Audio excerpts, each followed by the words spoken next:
You are listening to the Pencil and Paper Podcast Network. Visit pencilandpaperproductions.podbean.com to find more great podcasts. Welcome to the Palace of Megapixels. This is Super Mega Crash Brothers Turbo!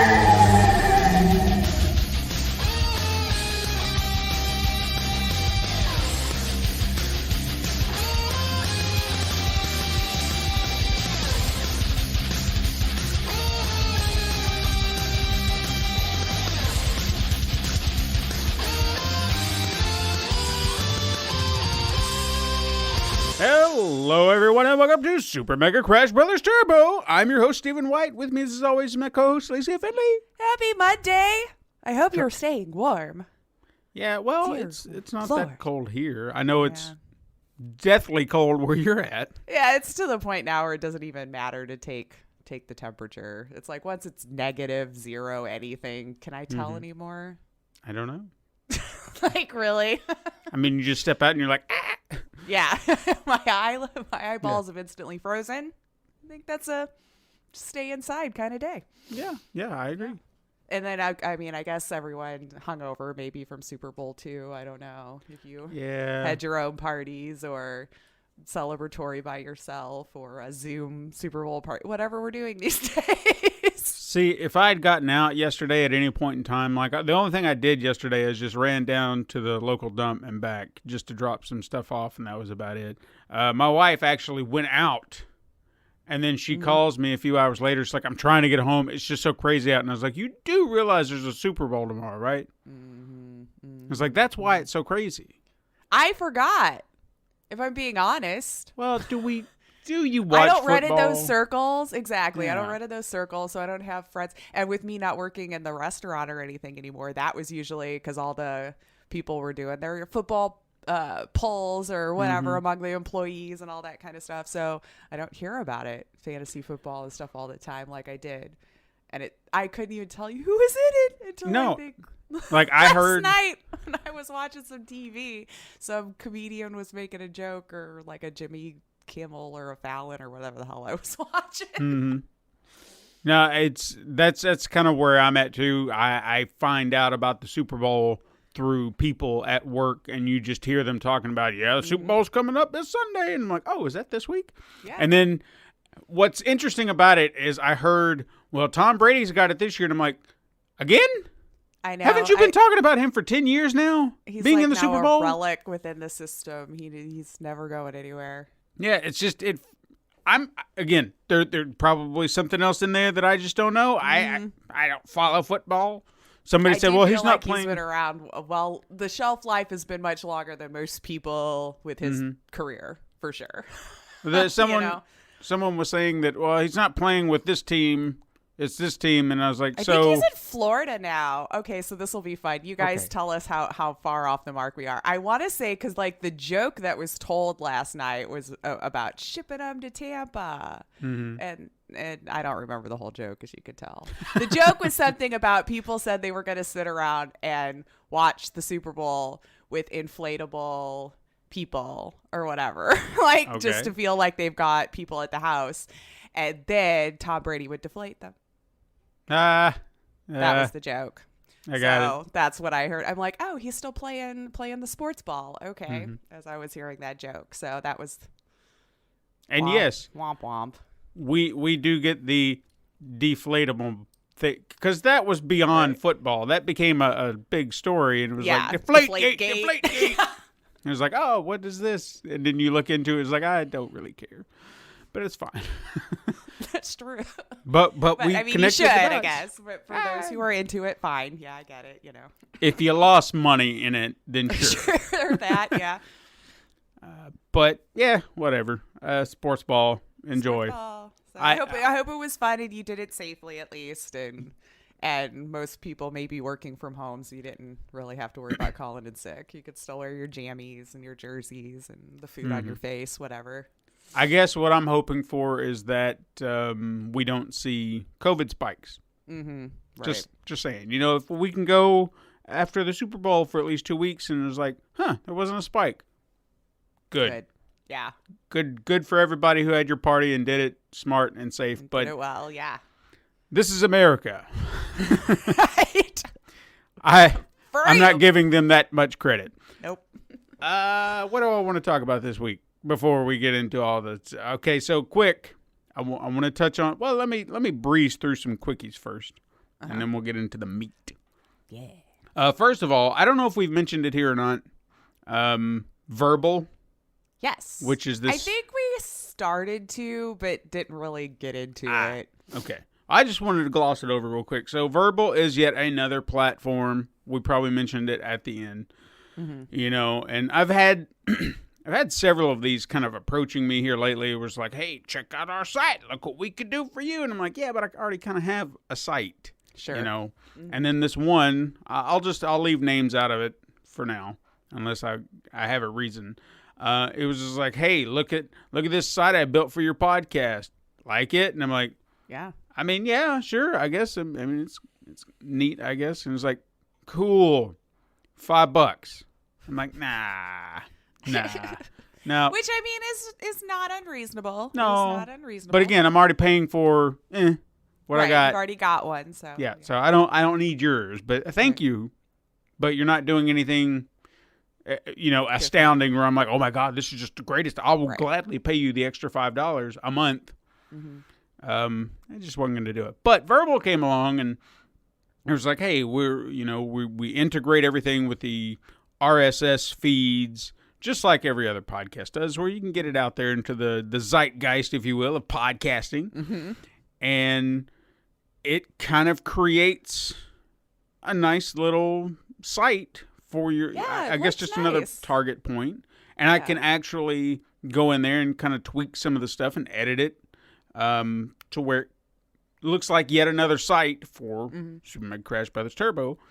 And it looks a little bit more like the Podbean site, to where you have the individual icons and everything's laid out. Plus, it's allowing me to take snippets and throw it out there if I wanted to, which that would be kind of cool, if I'm trying to lure people in. Sure. Like, come get your Super Mega Crash. Here's a little tidbit. Yeah. But I guess I have to remember some good bits, because I was listening to it. I was like, I know we did something with voices a few episodes back, and I was like, ooh, where's that? And I was looking for it, and I was like, I can't find it. It's the problem when you do too much tomfoolery. Can't remember. So I guess I'm going to have to start making notes, and then I can just snip them out. But it was still kind of neat. So if you want to look into it or look at it or have a hub for all your podcasts and listens or whatnot, check out Verbal. It's kind of like a cross between, I think I said MySpace, because then you can put up your friends and was like, look at these podcasts that I follow too. Why don't you go check these people out? So that was kind of neat. But I want to throw it out there. And there's so many out there. Do you need another one? Not really, but it's still kind of fun. It's still kind of neat. Second of all, I found, based on a recommendation, and I looked into it, and I stayed up a little later than I wanted to because of this last night. Samuel Kim Music. This guy does cover music of all kinds. His theme, so far that I've noticed, seems to be Star Wars, but he has covered like other superhero music, like Avengers and Justice League and whatnot. And then he's done stuff from Avatar: The Last Airbender. He does some stuff from Attack on Titan. He does. I mean, it's Star Wars seems to be the focus, but there is a variety of different things that he's done. The only reason I checked this out was because someone was talking about the music in The Mandalorian. You remember that show we watched back in December? Yeah. Okay, so since it's Star Wars, and they were talking about how the music fits within the Star Wars universe. And the reason that is because the score written by, I'm going to try to say his name, Ludwig Göransson. Sure. I hope I nailed that. Actually sounds good. Yeah. he studied John Williams' scores from the other Star Wars, and apparently there's a musical structure to it. Now, I don't know anything about music, so I do not know what this structure is. So if someone is more keen on musical composition and structure, you probably know exactly what it is. But every score in Star Wars has this structure. So the composer for The Mandalorian studied that structure and then wrote the Mandalorian theme based around that structure. Oh, fun. Okay. So, now, with that in mind, the Samuel Kim guy, he goes and he plays the music from The Mandalorian, and you hear it, and then suddenly the Duel of the Fates from Episode 1, where, it's the big duel with Darth Maul, and it's that dun dun dun dun dun dun dun dun dun dun dun, and it just, it flows into it.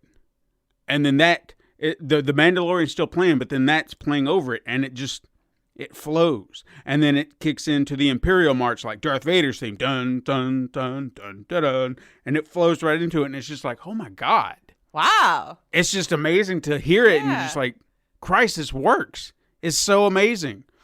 So I got caught down a little rabbit hole, because I was like, what else you got? What else you got? And it was just like, oh my God, this is amazing. I love this stuff, because he's blending it so seamlessly, and it works. It fits. Yeah. So check him out on YouTube, Samuel Kim Music. It's really fascinating stuff.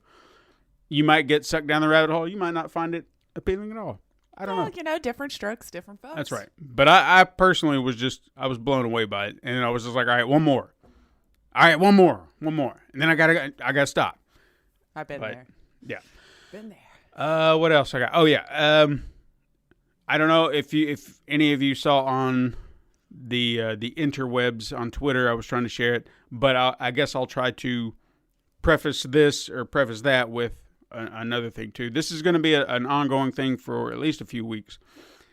I was part of a podcast called Podcasters Assemble, where they take a topic and then a bunch of podcasters kind of throw in their opinions about said topic.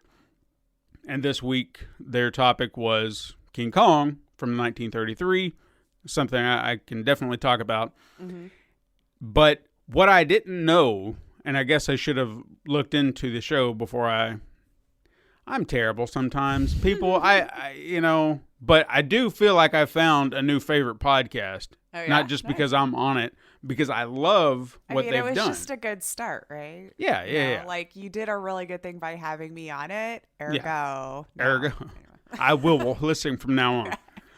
But they do topics, and I guess they've been doing this for a year or so, maybe longer. Again, I'm terrible. I'm sorry. I'm trying to be better about this. But they have a topic like for this month, I guess from between this week all the way up to March 31st, which would be the release of Godzilla vs. Kong. They're going to be talking about kaiju movies. So they have a list of kaiju movies that they want other podcasters' opinions on. And, like, what do they like? When was the first time you saw it? And just memories and thoughts and feelings about these movies. And then what they do, and this is what's fascinating, because I just thought it would be like, well, here's my take. Here's this person's take. No, they intersplice all of these conversations together like a documentary, like the way it's done. So it's not just me you're listening to for 5 or 10 minutes. You're listening to this guy for a second, like a clip about this. And then they'll cut over here and they'll talk to this guy. And then they're on topic. Like whatever is being talked about. So it's like, when was the first time you saw this? Mine, his, theirs, and it's, and then you get that, and then you segue into, okay, well, what's our favorite thing about this? And then a segment from everybody's, what would you call it? A testimonial. Sure. Yeah. And it was like, wow, this is smart. Interesting. This is a smart idea. And it's amazing because I don't know if I'd have the patience for to edit it. Right, but, yeah. Is it once a week? Yeah. Oh, wow. Yeah. So, I mean, it's amazing. It's amazing. I just, because I listen to it, not just for me, and and I was listening to everybody else's opinions, and you could tell that sometimes we weren't all on the same page, but it would be a flow, you know, of just, here's my opinion, here's their opinion, here's that one's opinion, and so on, and it just worked. Nice. So I'm really impressed by it, and I kind of want to go and listen to some of the back catalog. But I will, my plan is to, and again, this falls upon me to do so, for the entire run of this kaiju thing. I do intend to throw my hat in the ring, and I'm gonna step it up, because again, I should have done my due diligence and listened into it, because I thought I had, and I did like a little 5 or 6 minute segment about Kong, but the next movie is Godzilla from 1954, and I'm gonna step it up. I got the faith. I got some stuff to say about that. I had some stuff to say about Kong, but now realizing how I can approach it, oh yeah, I got it. It's on. Yeah, Like because I wasn't sure like what would be the right way to go, and I don't know. I felt like I didn't do a good enough job, but from here on, so I'll at least be a part of that, as long as I submit my testimonial about the film and so on, because they're on a schedule, and I respect that. So if I don't do it, that's my fault. Sure.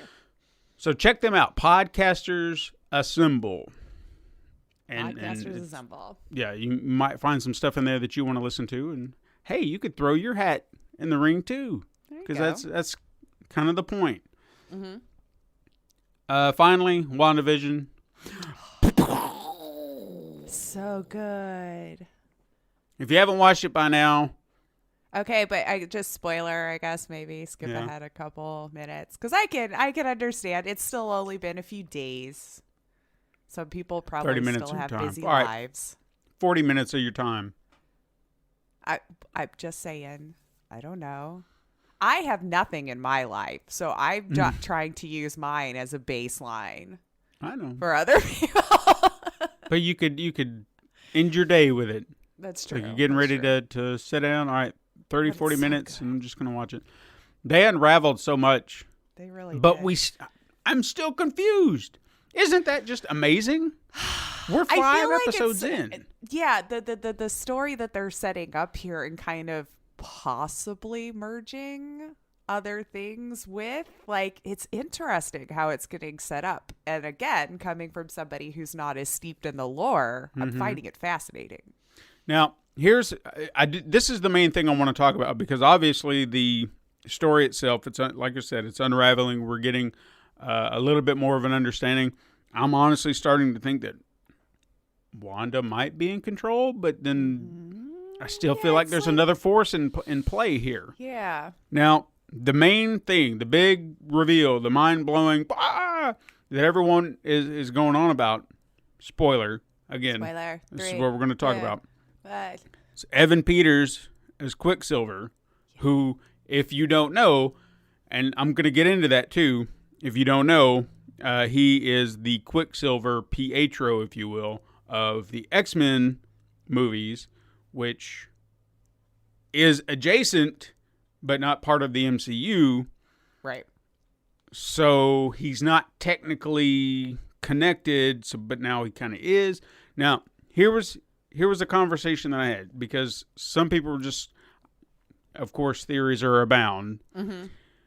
Someone was like, well, it's going to be a fake out. It's going to be this. And someone even mentioned, like, I didn't even go back in my head and piece this together from the previous episode. Do you recall that Agent Wu had gone to this town looking for a missing person?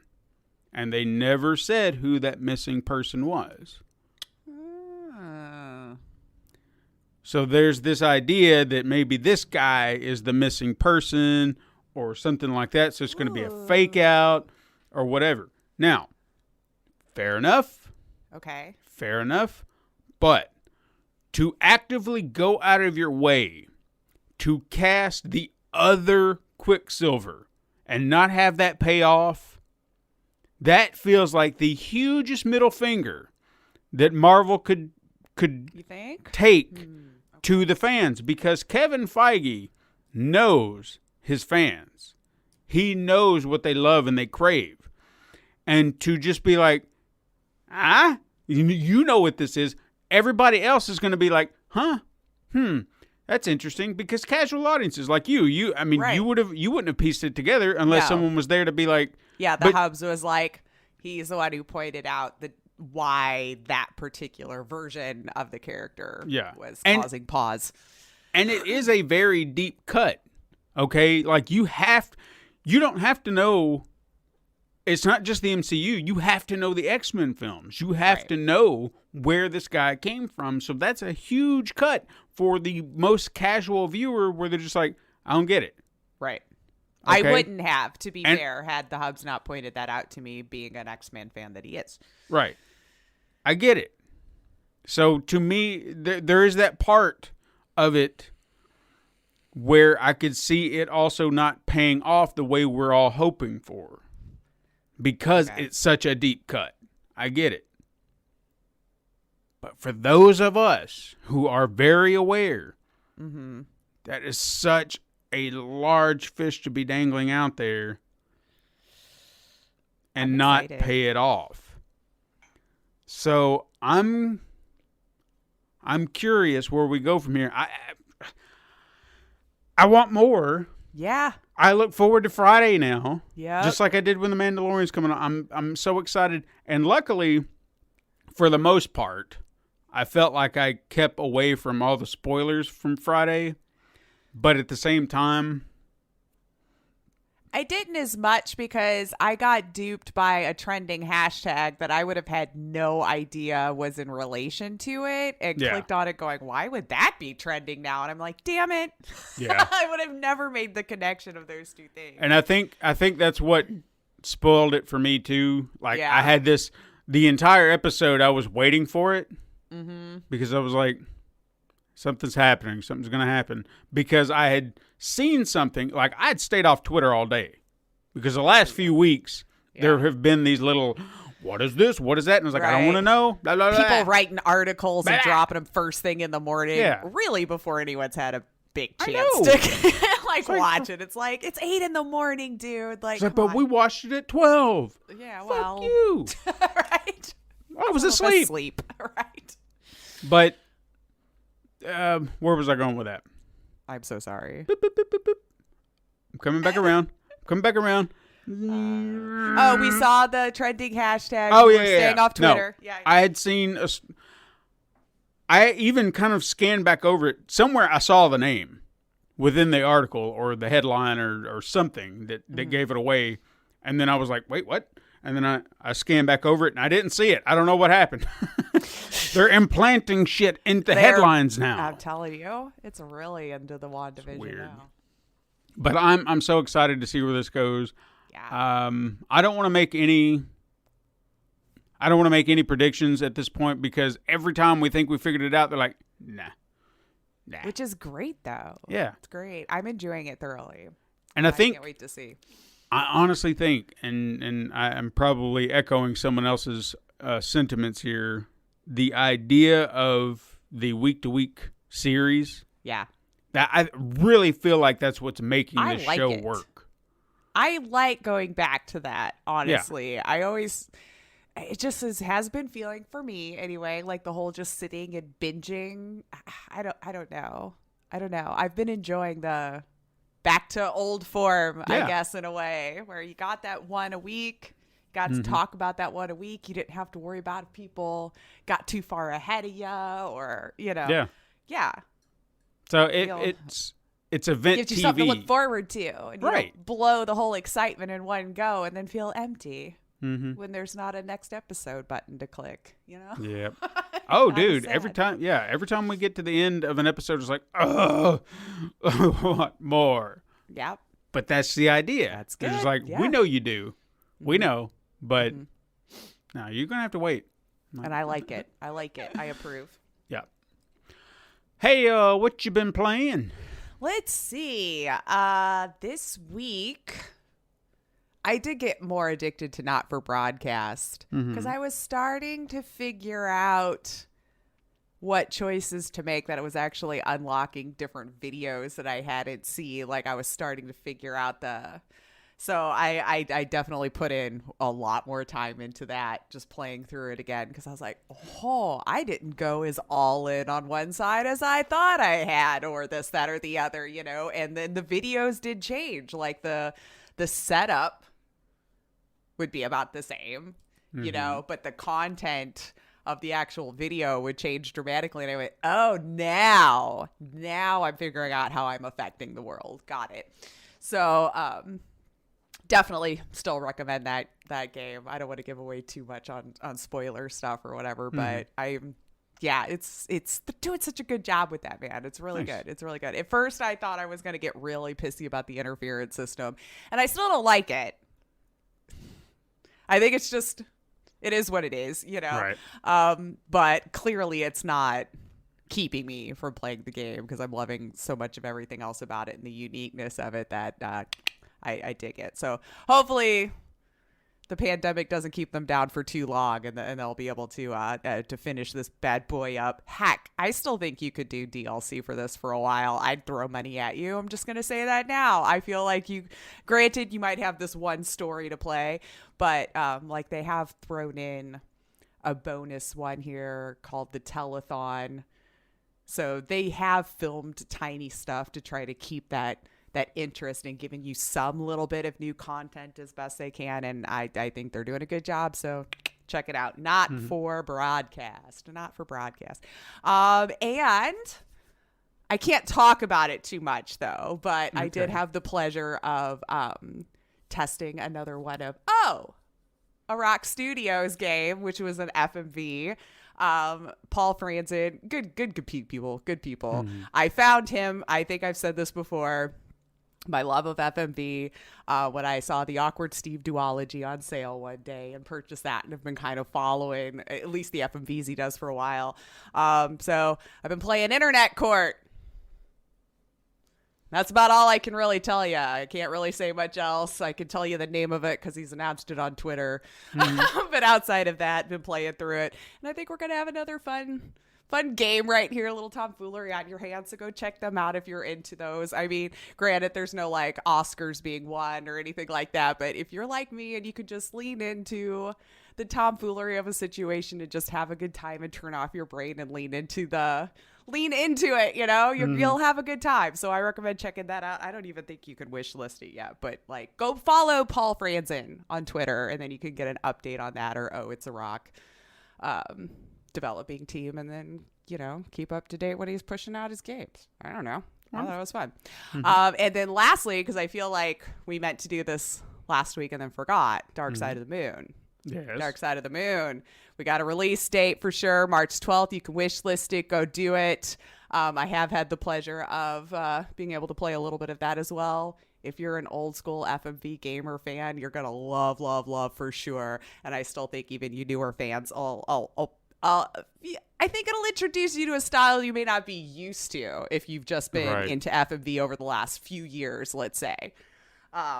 So keep that in mind when you're playing it. There's a lot of nods to old school FMV in there that really just brought on the nostalgia feels for me, and was great. But It's definitely a different style. If you're a younger player and you've only known the FMVs of the last 4 or 5 years, it's definitely going to be a different style. But just know that it is a nod to how FMVs got shaped to today, and you can feel its influence, and I freaking love it for that alone. Just I loved having the conversation with him about it. I'm like, I can tell what you did here, and it's like, I just felt like a little kid again.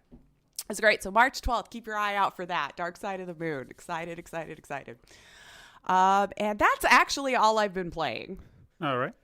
So dabbled in a bunch of like little tiny stuff this week and kind of got through it. So, yeah. How about you? What'd you dive into this week or last week? I felt like I hadn't really played a lot, and I really didn't until Saturday. Then I actually had a little time to sit down and do something. So I finished Star Wars Battlefront 2 and finished the story mission thing, because there's no other way to really beat the game. I don't want to play online. I just don't. Yeah, no, I feel that. Like, I tried just to see how I felt about it, and when you're dying every other 5-10 seconds and having to restart. I was like, you know what? Christ, I can't. If I'm dying because I'm doing it, that's one thing, but to be shot down every time I enter an arena, I don't have the patience for it. I feel I have patience for it because I'm not getting to play anything. I'm just watching my ship go, or I'm just walking into a room. Yep. No, I don't want to do it. So I at least got through the story, which was pretty good. In fact, some of the elements in this game they used in The Mandalorian, believe it or not. Yeah, and it even leads up to, I guess, or explains. Like, do you remember in The Force Awakens, Jakku, the planet that Rey is from, is a desert planet, and you see all the ships in the desert and everything? You don't remember that? No? I didn't see it. You didn't watch it. Okay. I've only, if it was from 4, 5, 6, it's been so long I don't remember anything. But legit, those are the only movies in Star Wars I've watched. Okay. It's well, like see, the ones of old. I thought back in the day. maybe your husband had. Oh, it hasn't sucked me into him yet. I feel like I tried to watch one just because I'm a fan of Natalie Portman. I just couldn't get into it. Now, that was your mistake.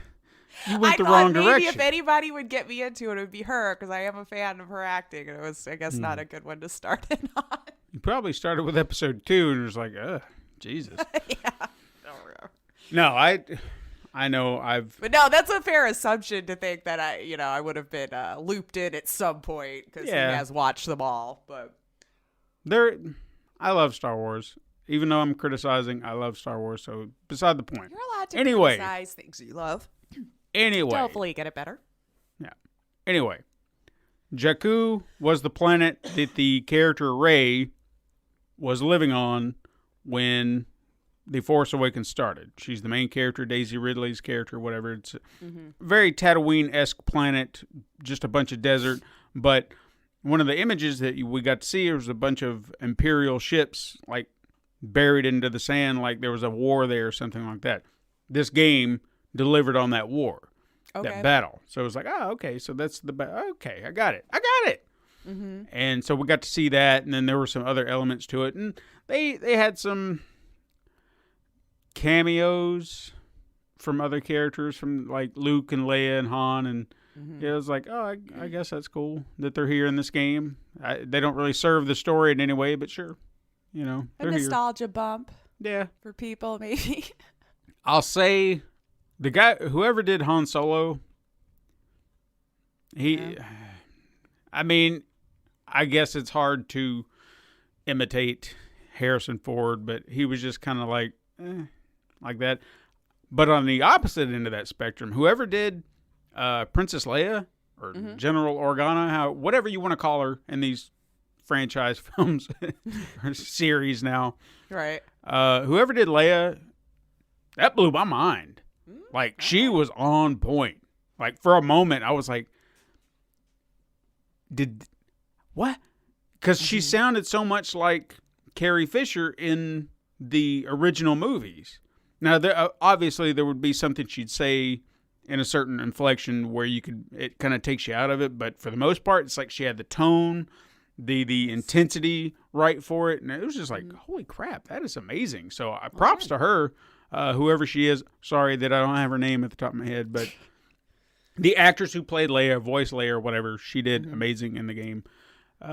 Story was cool. There was a thing called Operation Cinder, which happens within the game, and they actually referenced that in The Mandalorian. That was the event, if you recall, the episode where they brought back Bill Burr in season 2. Oh, yeah. And he confronted that Imperial officer about. That was the event he was talking about. Oh, okay. I was like, that's cool. A fun tie-in for all of it, for fans of all the mediums. Yeah. And then after I finished that, I was trying to decide what to play next, and I thought I would try Control, since that was the PlayStation 5 I need to freebie. Start that, but yeah. I haven't gotten very, very deep into it, but I did figure something out. Oh, yeah? Yeah, like a preference now that I have for video games. Okay. I don't know if I could ever go back to 30 frames per second ever again. Is it 30? No, well, it has the option for it. Oh, okay. But it's graphics or performance. Graphics, you get 30 frames per second, but you get all the ray tracing and the detail and all that. Or you go 60 frames and it's performance enhancing. Even on the PS5, huh? Yeah. I guess they haven't put in that last effort, kind of like what the last Spider-Man upgrade or whatever. Yeah, Miles Morales actually give you both now. Okay. I guess they just had to work on that. But right now, it's just 60 frames per second. The game still looks good. Mm-hmm. But I started on 30, and I was like, I don't want to play this. And then I moved it to 60, and I was like, that's better. Yeah. So I'll go by performance over graphics, I guess. I mean, I want to have both, but the 60 frames really, really makes a difference. Yeah, I bet it does. I wonder if they're going to do that. I know the game's been out for a bit. I would imagine they would. I would hope so. Or working on it, a PS5 version. Mm-hmm. And I guess I really need to look into it deeper, like why it matters so much. Because I've never noticed before now, and for whatever reason, it's really, really becoming a thing where it's like, this is where I'm going to go. Right. And well, maybe it's probably now enough has utilized it so much that we were really trained to tell the difference now. Yeah. You know? Because the 30 frames, it looks so choppy. Yeah. And it's crazy, it's amazing that I'm catching this now, but it just looked so choppy and terrible, but it looked good. Mm-hmm. It's just her movement was just so choppy, and I was like, no, I'm not going to do that. But anyway, that's not a disservice to the game. I'm just talking about FPS. Yes. But I haven't gotten too far into the game to know whether or not. It seems like it would be it's an interesting premise from what I've seen. Mm-hmm. I still don't know what the hell's going on. I got to start it. Maybe I should this week. Maybe we should both play it. And that would be cool. We can compare be what we talk about. Yeah. So I need to.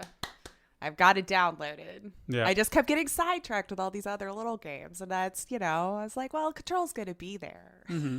Yeah. But I think it'll be fun. It's just trying to get a rhythm going, which is something always bothers me with the games. Like I wish I could just go in with the right rhythm and then just knock it out of the park. We want to skip the whole having to learn how to do this. But once I get it, once I get it, that's why I get so committed to a game and I don't want to stop anything. It's because I've got a rhythm with that one. And if I go play something else, it's going to throw that off. Right. I'm going to come back and be like, button. And then I'm not as badass as I became by the end of it. Right. So. I hear ya. Gotcha. Well, hey, let's talk about some news. Let's do it. We had a little bit going on this week. I felt like it was a little slower, but probably needed. We had such a big one last week, right? Yeah. Yeah, so the biggest story, I guess, which was until the other night, let's just say second now, because I feel like everything moves so fast. Stadia, huh? So it looks like they made the decision to shut down their developing studios, so the actual game studios that they had just recently acquired to develop games for the platform, has already decided to pull the plug. What has it been? Less than 2 years now from launch that they decided to call the studios quit. So instead of just putting more investments into the platform, games chief Jade Raymond, who also had joined Stadia team after leaving Ubisoft, has already quit the studios, and her studios that were in Montreal and LA will close its doors after never released any games. Yeah, I was about to say there was nothing that came out of there. Mm-mm. So now it's third-party games only, and competing with games like, or game passes, I should say, like with Microsoft's or PlayStation's or anything. So time will, I guess, only tell with how long Stadia itself will keep open for this. I mean, I could see interest in probably the software and the creation and the tools used maybe for other things, but we'll see. Time will tell. Stadia itself is still going. They just won't be developing their own games.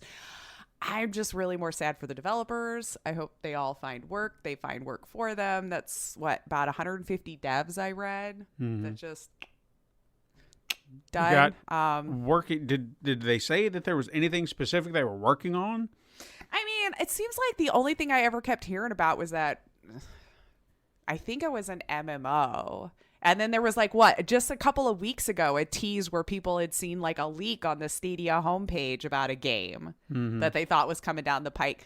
So to my knowledge, maybe there was 2 that was being worked on but never got fully realized, and now it doesn't look like it ever will. Why would your starting point be a damn MMO? Why not do some smaller I should little... check just to make sure, because I know that there was one in the works for sure. Let's see. Yeah, that sounds right. It's just that seems like a large task to start with. Right. Like, why not do like a few little indie games, like some real creative stuff, kind of get your name out there, your brand, and then work on something larger. I mean, my God. I know. I'll have to check on that. I'm looking at this thing right here, and I can't see it says near planned or near release. So I don't know. She was working on something, but it doesn't seem like... I don't know if they just tried to run it too much like a regular Google business, or, like we were just talking about why Amazon never really got into games that well either. Maybe just these big corporations that, gaming wasn't their first focus. You can't run it like you do the rest of your business, and you're finding that may not be what's working. So I guess time will tell how long Stadia itself keeps going.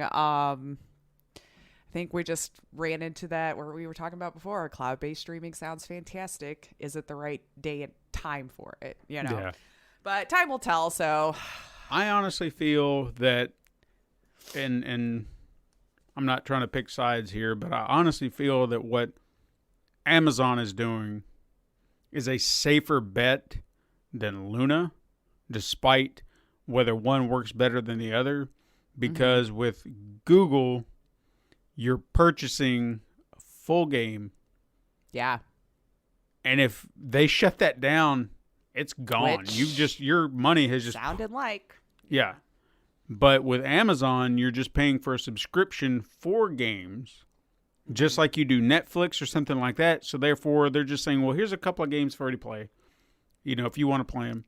And then you're like, cool. And then you can play whatever, and then they'll rotate it. So you're just paying for the subscription to access certain games. Right. So you're not losing anything. That, to me, feels safer when it comes to cloud-based games. I may have iterated that episodes back when I did the review of the two, but it feels so much safer. I'm not going to throw down $60 for a game that I do not have physically in my hand, even though I do. Which I think is kind of a risk that we all run in the digital storefront day anyway. Because, I mean, honestly, if any of these big platforms shut down, unless they kept that back end up where you could, access downloads, I mean, look at your Steam library. Let's just say this last lawsuit Steam is having is the one that shuts its doors. Mm-hmm.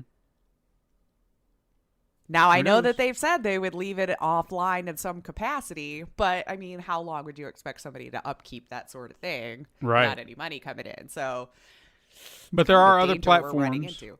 But there are other platforms that they could be like, hey, just bring that over here. Come on over here. Epic would be the one to do it. Be like, come home. You knew it was inevitable. We knew it. Although, they don't want to take monopolies now.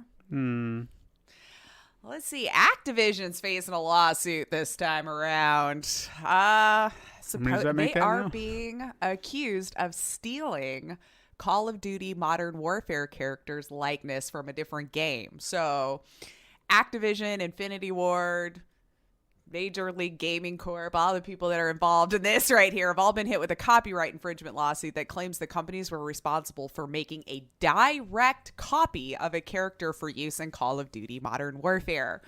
The claim is that the design of Warfare's Mara was stolen from Hagen's Cade Janus. Now, I was not familiar with this other project, which is why I had to go looking. So it's a character in this guy's story called November Renaissance.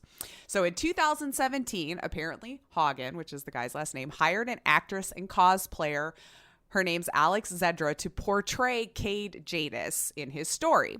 Mm-hmm. And he took a bunch of photographs, makeup, cosplay, the whole deal, right? And took this to pitch the idea for this story to studios to hopefully get a deal, maybe for a movie deal or anything like that. But But she, Alexandra, was also hired by Activision, Infinity Ward.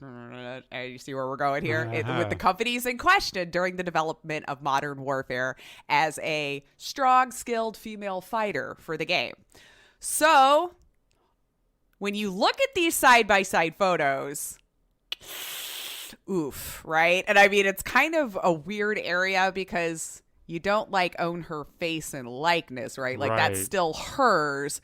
But when you look at the detail of the costume, the hairstyle, the makeup, the everything, Hagen also goes on to claim that they hired her and asked her to bring the same clothes and gears that she used in her photo shoot to the studio of Modern Warfare. So now it's starting to get even more like, hey, we're actually wanting this direct likeness. He even says the same makeup artist was used that he used in his photo shoot. So basically, it sounds like they just went and hired all of the same people that he had hired for his photo shoot. He says the Modern Warfare studio made them all sign NDAs, which he says was an effort to conceal this whole thing. He's going for recovery of all monetary gain that he can within the confines of the law. And now it's just kind of a wait and see what happens when you're looking at it side by side. I mean, I know it makes it even harder because it is the same exact model. But yeah, if you're using the same clothes, the same makeup, the same hair extensions, the same people who did it, it does start to sound a little fishy. I'm not a lawyer. I don't know how these things work. I'm not a judge either. I got what you're putting down there. Yeah, it's just that was lazy of Activision. And you got all the money in the world to hire to whoever. Well, I guess not all in the world, but like probably more than this man here who's trying to get his idea off the ground. But we can't afford it because we gotta have the money for our CEOs because the games will get made if we don't get our bonuses. Well, he already has 2 yachts. Two! He's the laughing stock at his Christmas parties. I was gonna get a 3rd this year, but I can't because I gotta pay for a makeup artist. Right? I know. That one too. Anyway, well, Godspeed, man. I hope it works out in your favor. Let's see. I know we're tired of talking about Cyberpunk, but this one I should actually bring up here again. Not something CDPR did. It's coming from all over the place this time. So Cyberpunk made the news again. Mods, man. Modders seem to be the problem over the last couple of weeks. But apparently due to a vulnerability in Cyberpunk's modding tools, certain mods created can literally hack into players' PCs and execute malicious software. Wonderful. So, obviously, please only download from sources you know and trust because you don't want to just be downloading a mod to go, I felt like changing my hair in the game because they didn't give me that option, and now all of your stuff is stolen from your computer. The vulnerability in the game allows basic asset replacing mods and save files to include harmful commands. So an example was a built-in fraudulent code that is capable of getting access to player system and stealing data through the game's DLL files. So CDPR is addressing this issue as of this writing in a statement on Twitter by just acknowledging that they're aware and asks you to be cautious when you're downloading while they're working on it and trying to close up that vulnerability. So, until then, just don't download from sources you don't know, or maybe just not right now. I understand there's a lot of like quality of life mods that we want because just certain features weren't added in for whatever reason, but just be careful. Just be careful. Hackers, man. Modders, whatever you want to call them. Like, why can't we just have nice things? Let us enjoy things. So this one broke the other night. Looks like WB, so Warner Brothers Interactive Entertainment, the publishers of Middle-earth, Shadow of Mordor. I was going to say Orth. You did. You did say Orth. I did, didn't I? But it's okay. Middle-earth, Shadow of Mordor, has finally got that patent for their nemesis system that they've been trying for so many years. This apparently goes into effect February 23rd, 2021. So just right around the corner here. Now. Yeah. Well, continue. Oh. And I'll pose my question afterwards. So the option, apparently, they've been given to hold on to this patent all the way through 2035.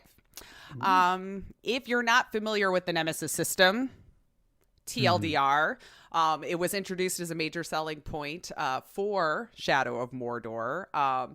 So what it is, in shorter terms, the patent covers a system featuring procedurally generated NPCs that exist like within the hierarchy of the game and interact with the player. So they have their appearance or behavior altered by players. You came into a tough with them. If you gave them scars or burned them with fire, they remember that. They might have scars still from that.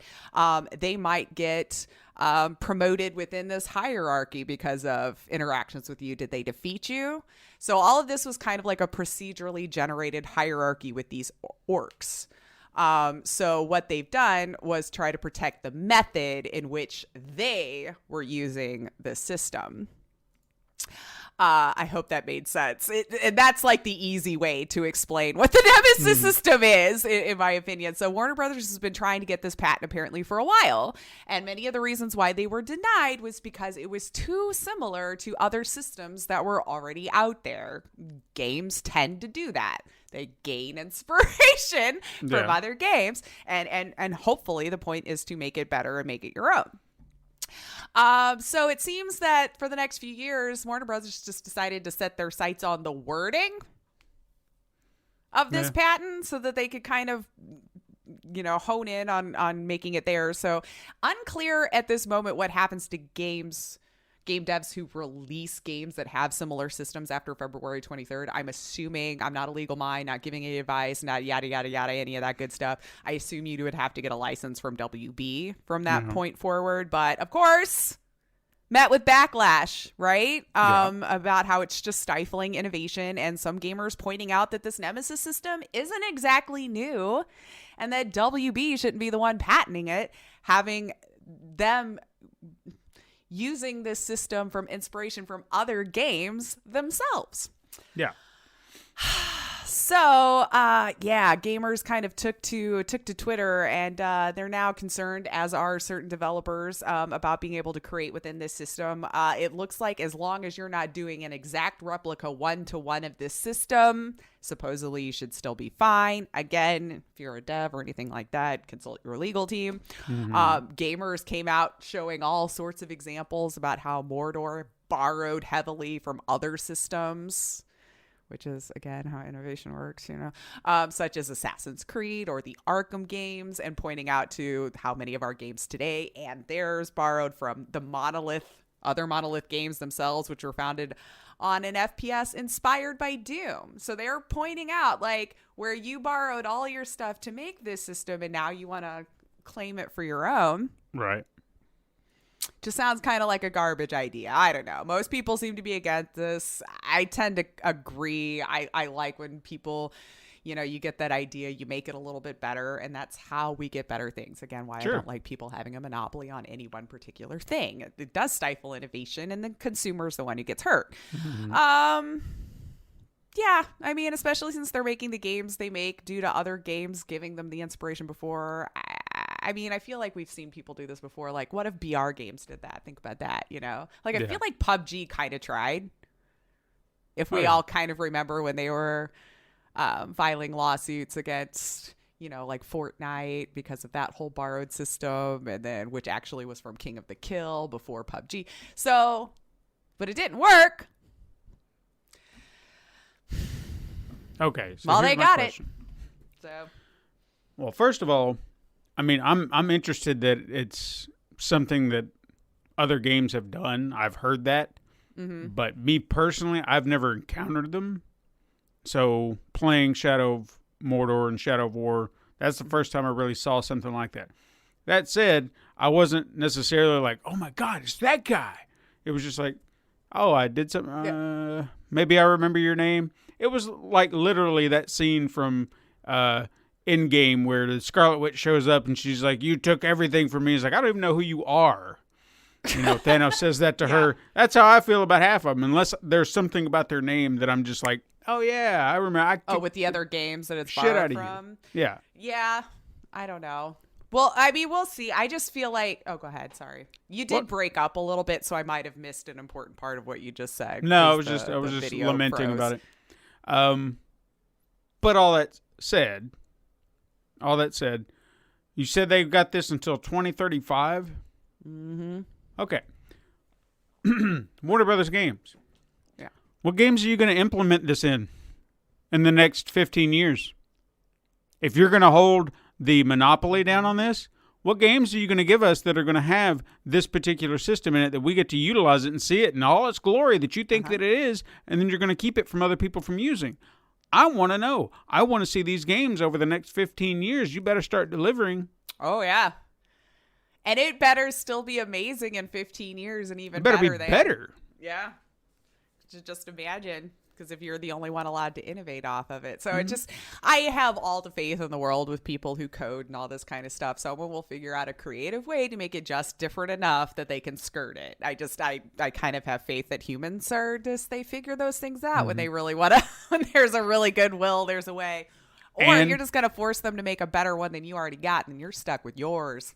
That's what I was about to say. That's where the innovation comes in, because they're going to lock it down and someone's going to be like, what can we do to change this just enough to make it even better to skirt that line? And they'll do it. Yeah. Yeah, you just... Because, I mean, if you spent the next several years working on phrasing for your patent to ensure, I'm sure they could spend the next few years finding ways that it's different enough to fight your patent back, too. But, I mean, this is all getting our head over ourselves. We don't know. But it would kind of be sweet to see. That's all I'm saying. This is how innovation starts. I'll never get it. Money. I'm telling you, money just does bad things to people. Let's end on kind of a tomfoolery one, sort of, here. So we talked last week about the stock market and GameStop colliding epically in this hedge fund versus the people showdown costing the sellers billions, right? Well, that's just the thing HBO wants to talk about in its newly scripted GameStop film now in development. Yeah, so the film is described as exploring how a populist uprising of social media day traders beat Wall Street at their own game, turning stock market upside down and shaking the financial world to its core. This just happened. I know. It's not over yet.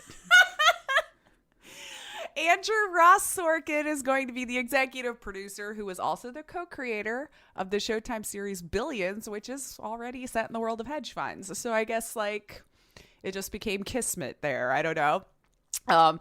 And he also apparently wrote the book on the 2008 crisis, Too Big to Fail, and is nominated for 11 Emmys in their time. So Did you call them all Emmys? Did I? Emmys? Did I? Is that what you said? I thought I said Emmys. My God. I heard Life Emin. is- Emin. Yeah, I might have. I can't even say it anymore. You can't even say it wrong the way I said it wrong. Emmys. Only I can mess it up that epically. So yeah. Hey, So I guess we'll just see on that there's really all there is. Apparently, it might be like in a documentary-esque kind of style. I don't know. I want to know when my boat's going to I just come hope in. they don't make it to where just the short sellers look like the ones that were the victims of this whole thing, and Yeah, make no. it look like they're the ones that, oh, these poor billionaires. Like I just hope it doesn't go that direction. But, No. I want to know when my boat's going to come in, because I had thought about investing in GameStop at one point, especially when they were at their lowest. And I was like, nah, I don't want to lose my money. And then all these people earn money. we should have been in Wall Street Bets, it sounds like, so we would have known when to strike. I guess, because every time I turn around, there's like that opportunity, and it's there, and you see it. But I'm just like, because half the time I can see something coming a mile away. For example, when DVDs showed up on the scene, and they were just like, this is the new way. And, I know players are $300, but this is it. This is the new thing to replace VHS. And I was like, yeah, it's going to replace VHS. Look at what CDs did. This is a no-brainer, of course. So I was all on top of that. When it came to Blu-ray and HD DVD, I said it's going to be Blu-ray. Why? The name alone. Sounds fancier. Yeah. Faster, sleeker. Yeah. It just has a better ring to it than HD DVD. Yeah. You're saying That's a lot Blu-ray. of, This that's is a lot something of new. letters to remember. So, damn it. People made millions. I want to make millions. I'd have been I know, fine right? with one. But we would have been part of the problem, you see. All the attacks on the rich people. Anyway, that's a whole other podcast. Mm-hmm. So there you go. We're going to get our GameStop HBO series here soon enough. How about some quick hits? Why not? I'm excited for this. Mass Effect Legendary Edition got a release date, May 14th for Xbox, PlayStations, and PCs. I never played them before. I decided I wanted to give them a go, and then I was reminded about this Legendary Edition. You'll get all 3, so I'm kind of excited for it. I'll wait and play them through, I guess, in a much fancier coat of paint. Is this the game where they said that if you played one, then things kind of rolled over or something? Yes, they apparently all will connect with each other. So your character from 1, your decisions and choices supposedly will reflect some of 2 and then some of 3 and so on and so forth. Yeah. So, I mean, they could really up the ante with it. With this one, I mean, if you've already got them all on the same disk and the same save file, and you can just... Well, that's why it's I had tweeted out about wanting to know if I could start with 2. There was a day I was flipping through my games. I'm like, I feel like a story-heavy game. And I had seen that I had Mass Effect 2 on Origin, and it had to have been for free at some point. And so I had asked if it was okay to start at 2, and that's when people were like, yeah, you can, because they do a questionnaire or something to try to, I guess, catch you up for choices that you would have made in the first one to continue on. And then that's when people reminded me, no, this Legendary Edition is supposed to be coming out soon. So if you've never played it, just go ahead and wait, and you'll get all 3. Since 1 doesn't really hold up, I guess, as far as mechanics, it's old, and so it just doesn't work as well these days. So I said, all right, I'll wait and get all 3, and that way I could even play the first one, since apparently it's breaking because the mechanics is just too old. But you doesn't run on new stuff. If you're gonna update it, you should fix what's broken. Don't just slap a coat of paint on it. Oh, I feel like it's a complete. Kind of like how we've seen with Resident Evil 2 and stuff like that. They rebuilt the first one, and then probably the third was more of a slap of paint because it's kind of newer and so on and so forth. But yeah, it's supposed to be all completely redone, graphics nice and tightened up, make things run a little bit smoother, better, cleaner, crisper. So if you're like me and never played it, sounds like this would be the time to dive in so you can get to play all 3 and they'll run well. All right. Since its release, Beat Saber has now sold over 4 million copies. Ooh. And it just released in 2018. It's pretty good. And over 40 million songs from different paid music packs. So GG, Beat Saber. I have ignored you for almost a year. Probably can't even play the damn game anymore. I have never played it on my own. I played it at my daughter's boyfriend's house. Yeah. And it was just for maybe 2 or 3 songs. It was I can see where this is addictive. I was addicted, man. Stupid getting hurt, and now I'm lazy. Anyway. Let's see. So we talked about that Apple VR AR headset. I think it was last week. About, how there's just going to take over, right? It's going to be bigger, better, 8K displays. Over a dozen cameras apparently now are to be on this for the tracking. Okay. Applying both VR and AR applications, eye tracking tech, the whole kit and caboodle, and what we talked about last week. And only for about $3,000. Oh, only? Yeah. Wow. Yeah. So they're reportedly working on a variety of controls even for it, from the headset eye adjustments to hand tracking or maybe a controller. But yeah, I don't think this will be in the hands of a common gamer, because they did focus a lot on the AR components of this technology too. So I don't think that they're I'm going for gamers all in with this tech, but holy balls, man. Yeah. You can get a Garbo Quest for $299 and it's fine. Yeah. I mean, you have to deal with Facebook, but that's a whole other topic. I already got my letter about that from them about wanting to upgrade. And I was like, yeah, I guess I just don't have it after 2023. Yeah. I'm not getting it. And let's see here. If you are craving another gaming documentary, I hear there's another one that you can sink your teeth into here soon. Premiering on March 1st on Crackle, which I think is what PlayStation's streaming service, but you gotta watch ads and stuff. I think Sony's, yeah. Now on March 1st, a new documentary you can watch is called "Playing with Power: The Nintendo Story." So it's written and directed by Jeremy Sneed, narrated by Sean Astin. Hadn't heard that name in a long time. And this series will tackle over a century of Nintendo's history and development over the course of, apparently was being developed over the course of the last 4 years. So they've taken their time in getting this done. So we'll get some interviews with industry pros, an appearance with Reggie. We're going to see Reggie Fils coming in. Phil Spencer's supposed to be in it. Will Wheaton. For whatever reason. Will Wheaton. So grab some popcorn. Maybe learn something new about Nintendo on March 1st. There you go. I'm just excited to hear Reggie talk again because I miss these pauses when we're talking about games in the industry. Because now Nintendo is doing it for you. And I am proud to introduce this next game. I feel like I'm there. I have a chair. I mean, I'm going to watch it. I think it'll be fun. I would like to check it out if it's in depth, because that was one of the issues that we had with, was it High Score? Even though it was great, I just felt like you could go a little deeper. Yeah. It was like you're just kind of... I'm hoping. If it took you 4 years to develop, I'm hoping we're going to get some meat, and maybe like even someone like you and I might learn something new. That's what I'm hoping. Because like High Score was great, but did it really tell me anything I didn't already know? Well, I haven't mentioned this yet, and I don't want to say too much. Okay. But a little tease. People, if you like gaming history, wait until the summertime. Oh, yeah? Wait until the summertime. That's all I'm going to say. And I'm talking here. Wait until the summertime. Some cliffhanger right there.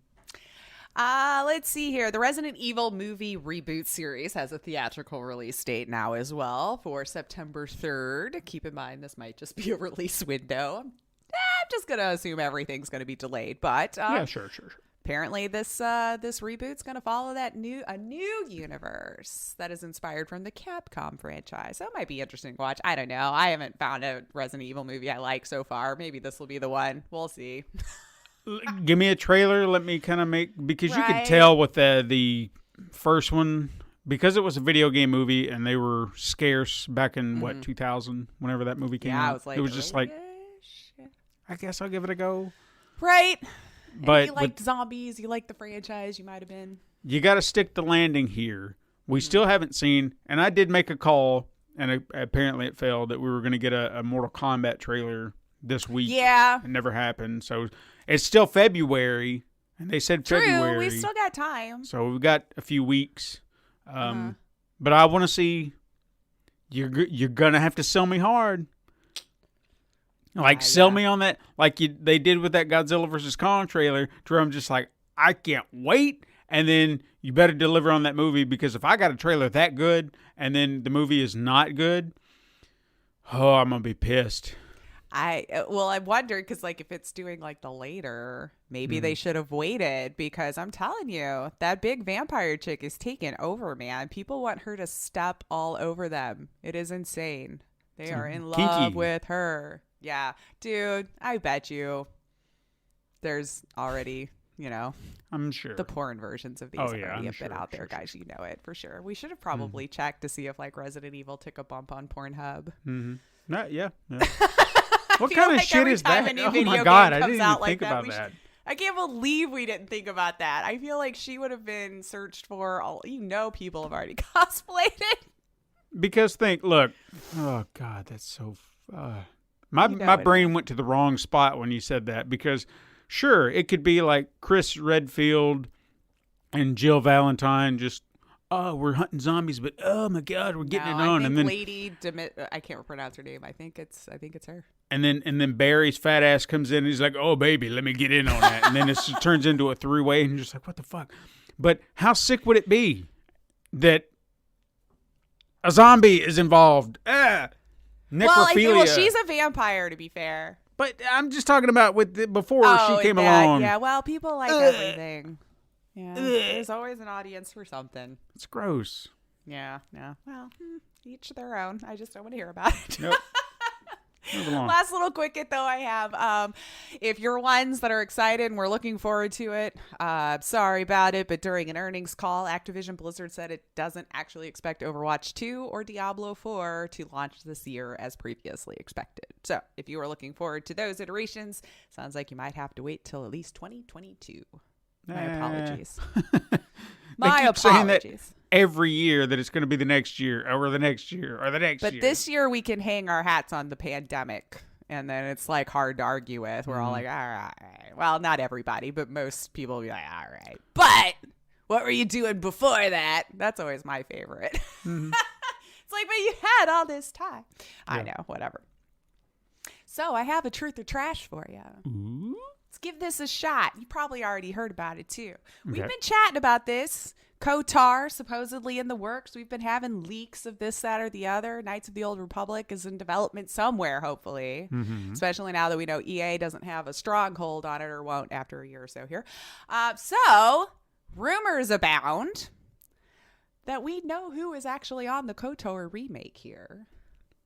Okay. And the rumor is it's Asper Media.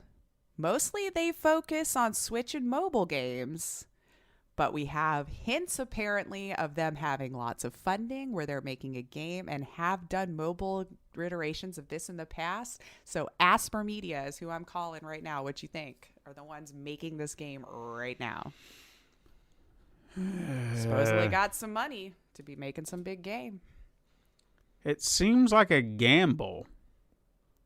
Now, are they remaking that game, or are they doing a sequel, or? Well, see, everything is kind of like if we're stealing from different leaks that's going on right now, like a bigger, better version of this game steeped in this lore with these stories and stuff that are there. Like, so kind of a remake of sorts, maybe. If we're to believe the rumors that have been leaked thus far. Because I know all of this is still very early and we've been wanting a new KOTOR for years. Like, I mean, I'm looking forward to getting to play this game, hopefully, because I've always heard about it. I think there was a moment years ago, like 10, 20, 15, I don't know. It's been a long time. I don't remember how old I am sometimes, but someone had brought over an Xbox and they had the game and they let me play it. And I only got to play like a little fraction, so I barely scratched the surface of the game. And I was like, yeah, this would be kind of cool. But obviously it's not my system, not my game or whatever. So I never got to finish it or play it. And it was just like, well, I guess this will be a game that I never get to play. So I want to play it. I've always heard great things about it. I'm excited to play it. I feel like if I'm to believe the leaks and stuff, like it's going to be a new game. It's probably just going to be like in that universe, probably expanding on a new story that was already in Knights of the Old Republic or however they're writing it. Yeah. I would prefer that someone remaster it and polish it up and all that, because I have seen the graphics on it and it's a little rough around the edges nowadays. Yeah, it's but been a while. Yeah. This company. If it helps you, the rumors say they were given $70 million funding. I don't feel like that it's about funding. I mean, if all they've really done is create mobile versions of these games, Switch games, I actually they do create some. But what have they created that would make me go? Light Matter was the first game that I knew of, simply because I actually, one of the people that works for their, I guess PR or whatever, I used to deal with back at Epic. Oh, okay. So, so I know that they do a lot of it in like the remastered Indigo Prophecy, which is just a game that I like. So it does seem like it is a little bit more of that, but they do produce their own too.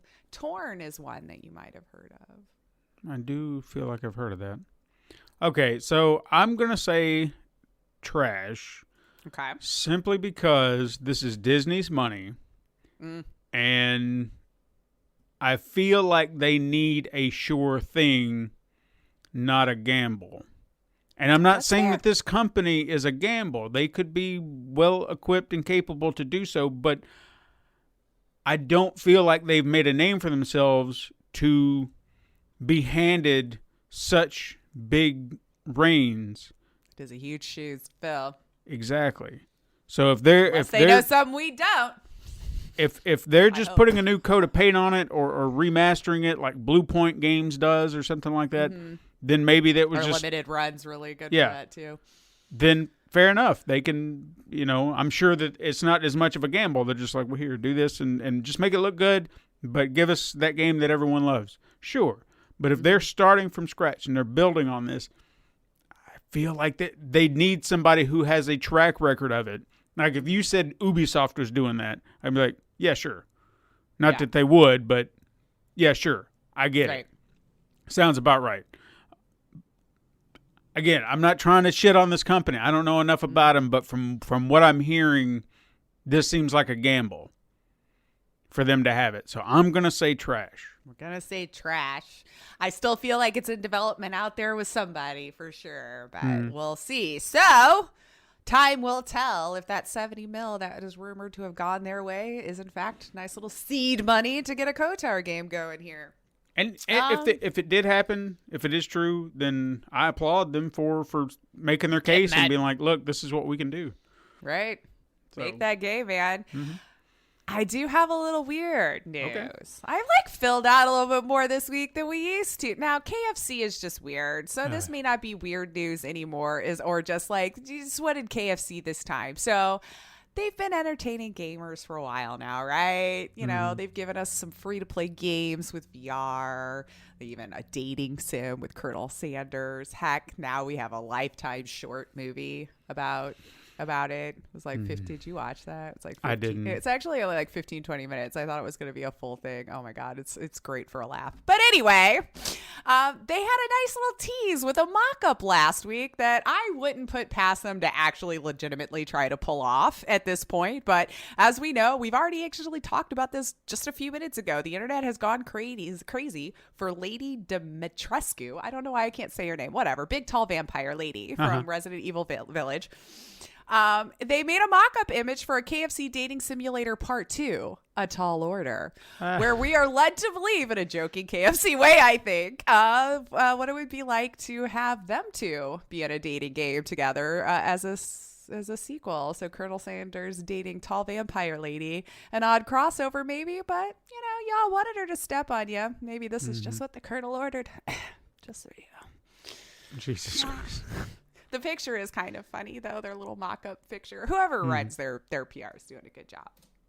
I think it's been hilarious. Whether any of this stuff legitimately bears fruit, I don't know. But it's entertaining to be along for the ride. And lastly, I have an I'd buy that for $1. Woo! Let's see if you've heard of this one. I thought it was adorable and cute, and I wanted to bring it up regardless. So, this is a book that I'm going to try to sell to you. And I actually don't know how to sell it to you any better than just to read the description, because it was just already so wonderfully put in their own book description. I don't know that I could have expanded on it. And for that alone, I kind of want to throw my money at it, but I don't want to persuade you yet. So, have you ever wondered why some video game characters wear trousers and others don't? Or really? Pondered the connection between a character's toned muscular derriere and their level of dexterity? What about the depth of a crack, the jiggle of a cheek? When it comes to video game character designs, one of the most overlooked aspects is the buttocks. Sure, we might appreciate a nice toned butt on a character, or jiggle at a GIF, or farts from time to time, sure, but how often do we really think about the meaning of a butt? Steven, in this book, in Things I Learned from Mario's Butt, video game critic Laura Kate Dale brings backsides to the foreground, analyzing dozens of posteriors and asking the important question, has Mario let himself go? I don't know. Do Link's small buttocks hold him back? When he dies, is Pac-Man eaten by his own caboose? Wedged full of original artwork. In this book, you can learn about the deep dive into why butts are downright integral to the games we play. So crack it open, have a cheeky look inside some of the most interesting bottoms the world of video games has to offer. Steven, what would you pay for what I learned in Things I Learned from Mario's Butt? I just want to let you know Probably seen it. I follow Laura Kate Dale Oh, good. on Twitter. Well, regardless, this had to be mentioned because it was so cute. It is. It's a wonderful book.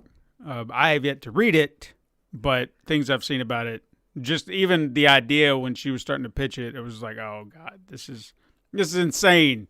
But I love it. Right. So if I get the price right, then that means I had an unfair advantage. If I get it wrong, that means I wasn't paying attention enough. And Right, I'm a that's terrible, true. terrible person. So I'm gonna say $17.99.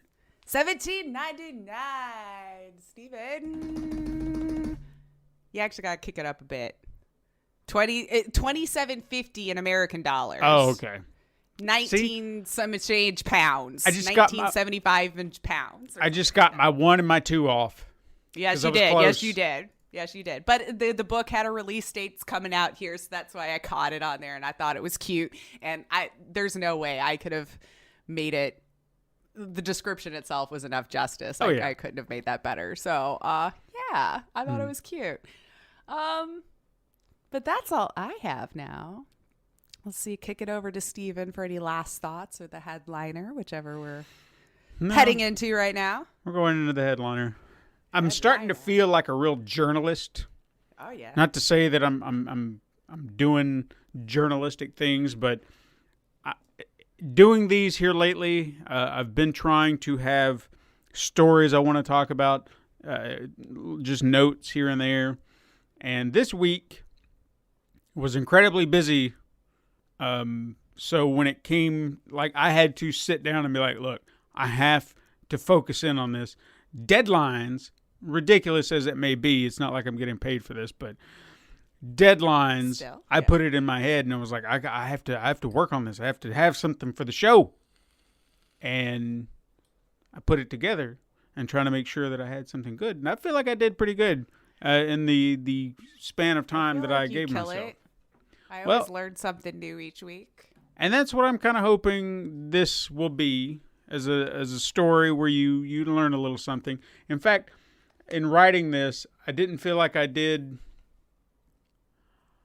how to say this. When I get to the end, I just felt like I couldn't cap it off properly. And I wrote what I did. Finding a way to wrap it up. Yeah. Well, I feel like I wrapped it up okay, but it was just like, I wanted that poignant punch. And I felt like I couldn't quite find it, and I'm terrible. And maybe it'll come to me as I get to the end. Who knows? We'll see. But anyway, trying to think of topics for the show, I began asking myself questions like, what would be worth exploring? What would be a fascinating thing to think of or to ask? And maybe that's something I can pose to you, and then I'll do the digging. So you don't have to. I know you all have Google, but sometimes you can go into deep dives and learn a lot. Like you could get a basic answer from a headline, but then there's so much more to it than that. And this was a question. There was a question that I asked that led me to this topic today. And we're going to be diving into that question. But honestly, I felt like it became an afterthought to the overall story.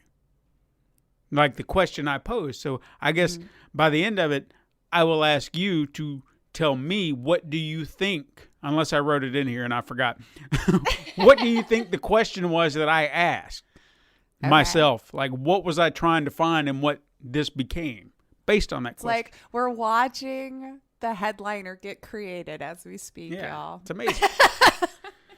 So, all right.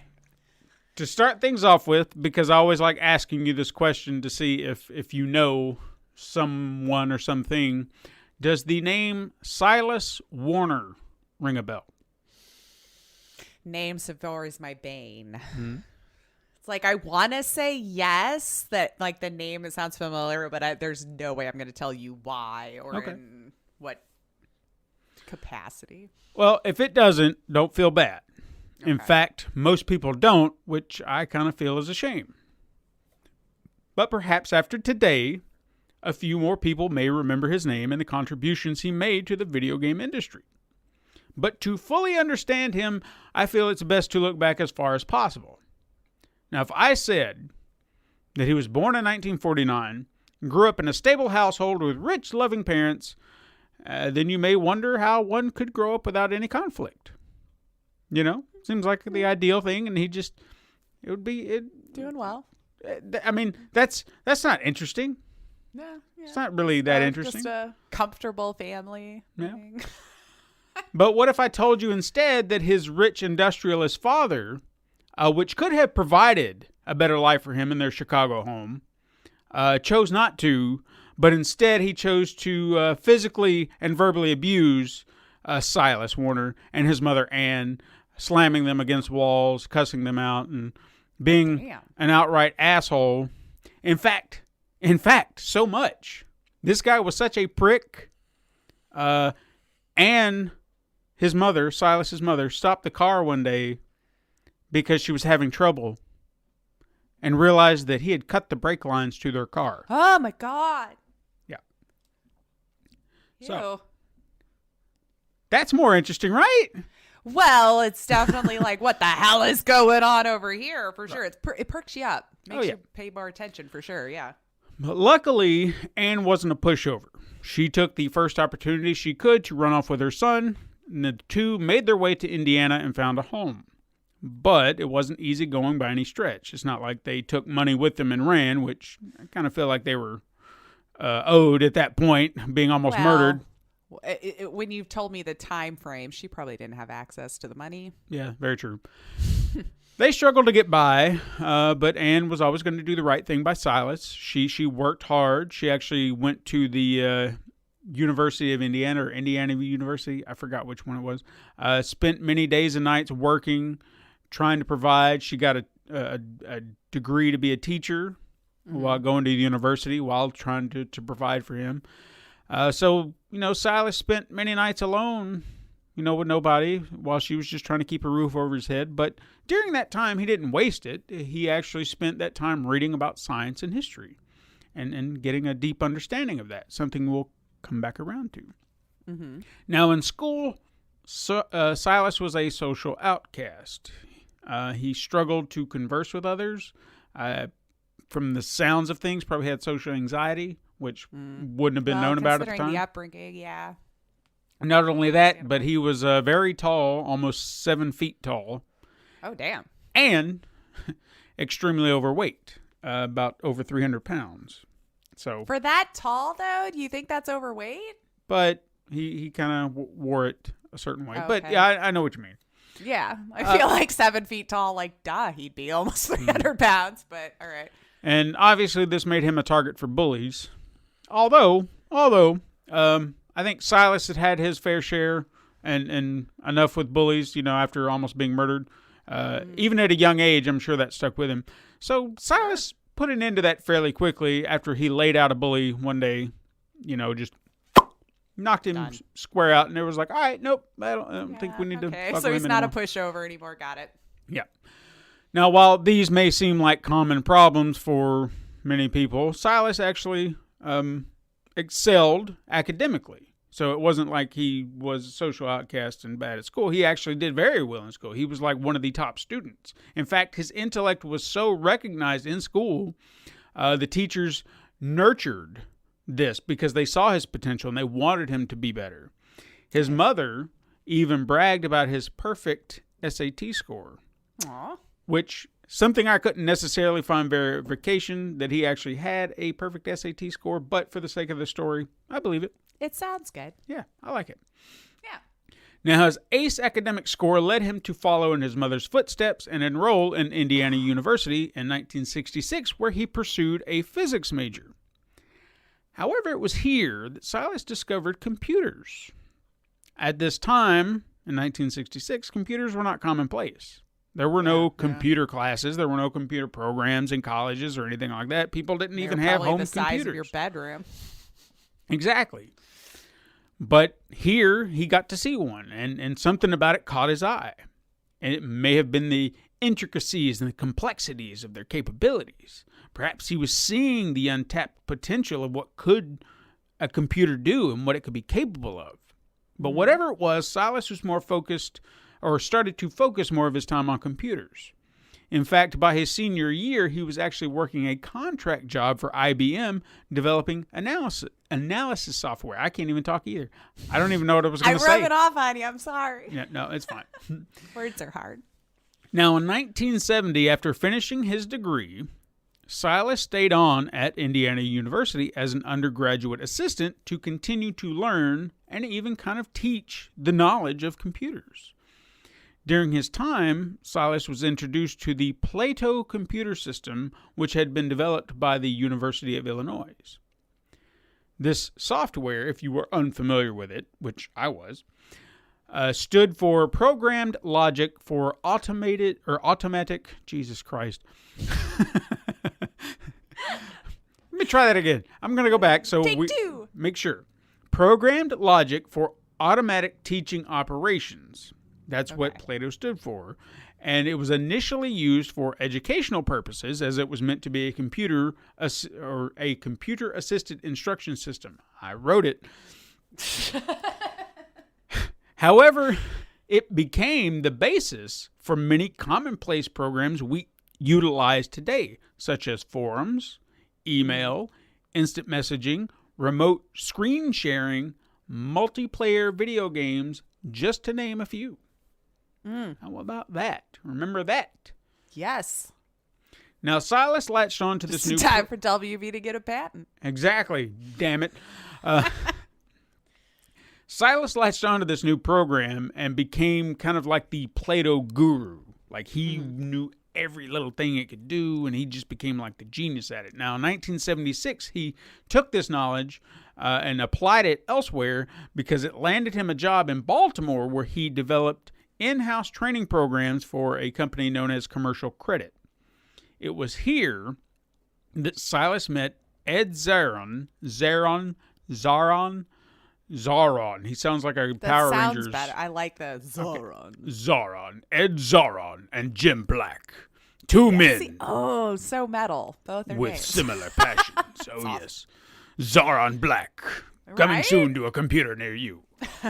Now, realizing that there was more that could be done with computers, the three had kind of, chit-chatted about this and that, and then decided we're gonna team up and form a company and do something that had not been done. We're gonna see what we can do because we understand computers. So in 1978, they formed Muse Software. Now, Zaron had already been developing and dabbling in game programming, so the first game that they released was a game called Tank Wars, and that came out for the Apple II. They followed that with a few other simplistic titles like Maze, Sideshow, and Escape, which the latter is being known for being very, very addictive. So much so that it apparently affected productivity at Apple. People weren't doing their work. They were playing Escape. Able to work, yeah.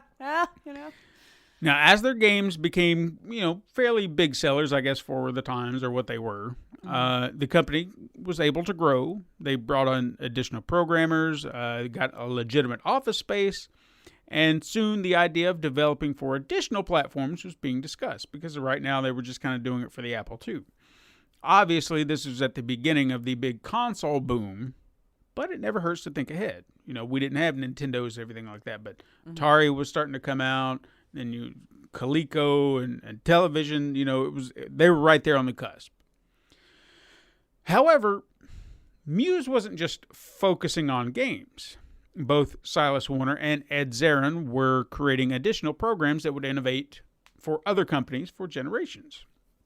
Zaron developed a program called Supertext, which was, at the time, the most powerful word processor on the Apple II.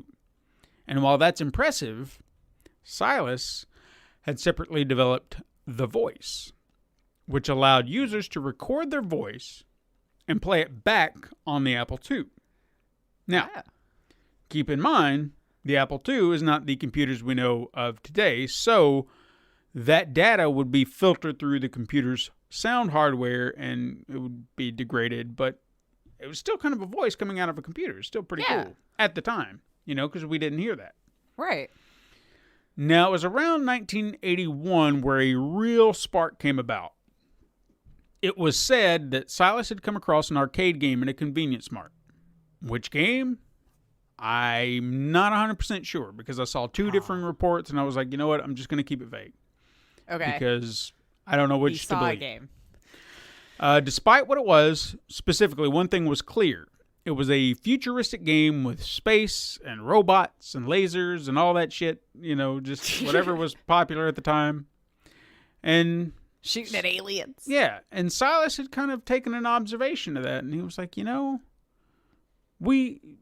all the games are robots and space aliens and lasers and pew pew pew, and he was like, we could do something else. You know, there's an untapped market here. We could do something else. Soon after having this epiphany, Silas was at home watching TV, and the Guns of Navarone was on.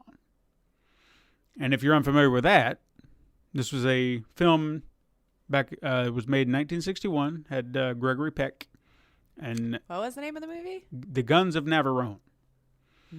And it was a film about a team of Allied saboteurs that must infiltrate an impregnable Nazi-held island and rescue 2,000 trapped British soldiers.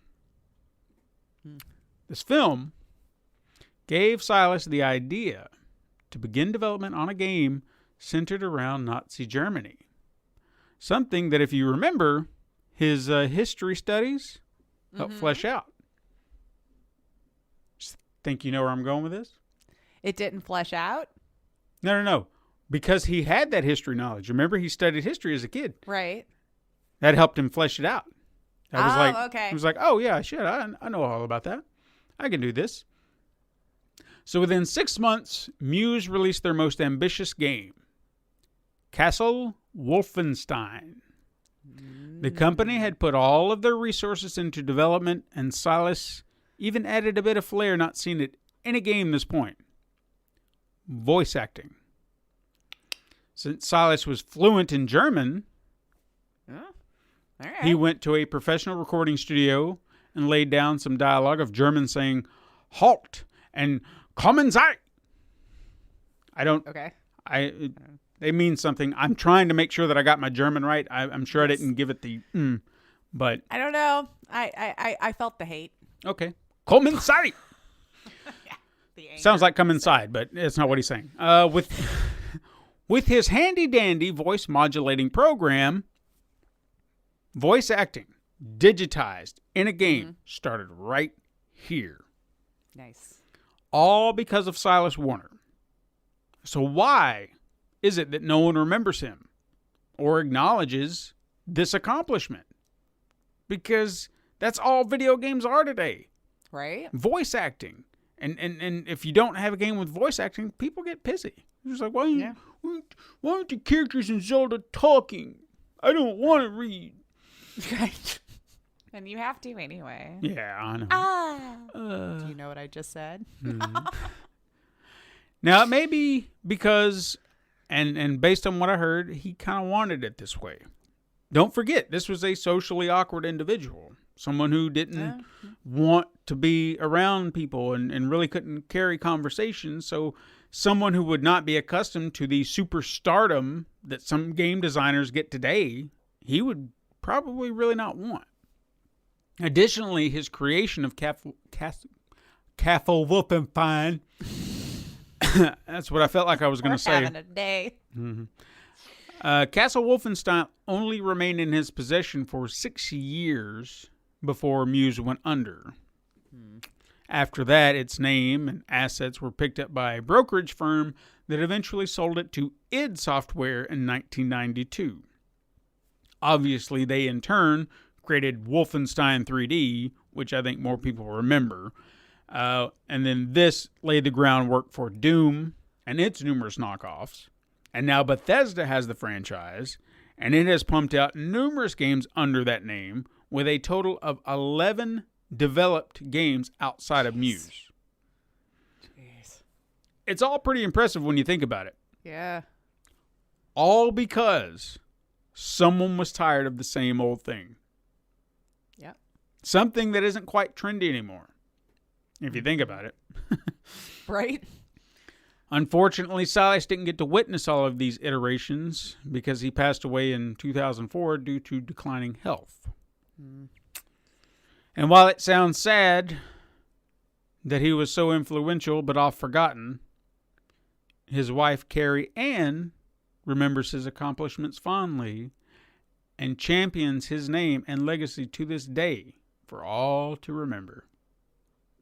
A bittersweet end to his life. Yeah. Well, hey, that's awesome. Mm-hmm. More work for actors, making games more interesting. And Especially at the time. There was even something else, and it may be something I touch on again elsewhere. It's definitely that. It's something that crossed my mind. Those moments, those sparks of inspiration. What if that never happened? What if that was removed? Because you think about that. Castle Wolfenstein led to Wolfenstein 3D hypothetically. Right. Let's just say hypothetically.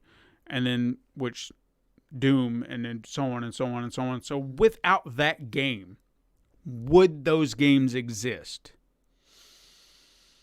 Granted, they are not the same, but would that same spark of genius still exist? Because that inspired someone else, which then inspired this, which then inspired that. That chain reaction, would it still be the same?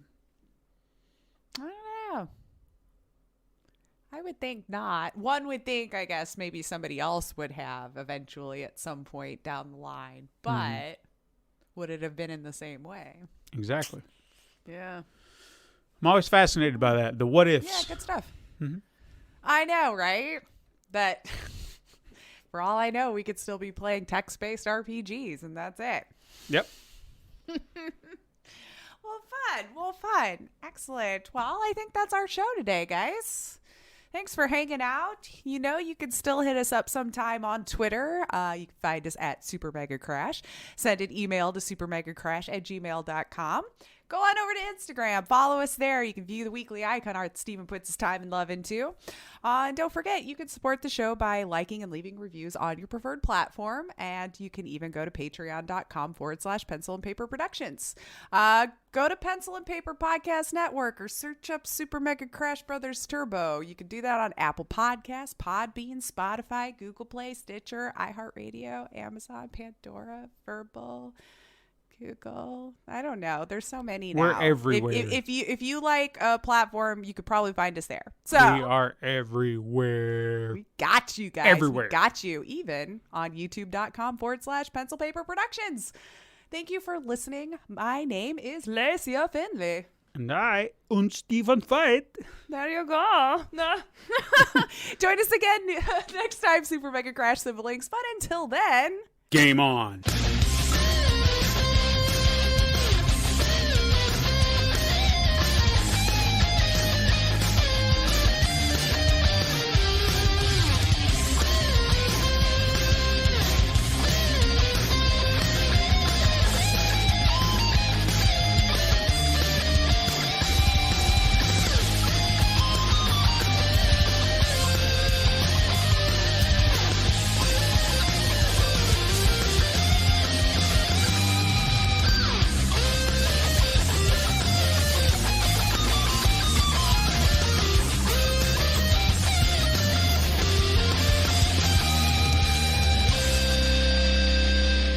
This has been a Pencil and Paper Podcast Network production.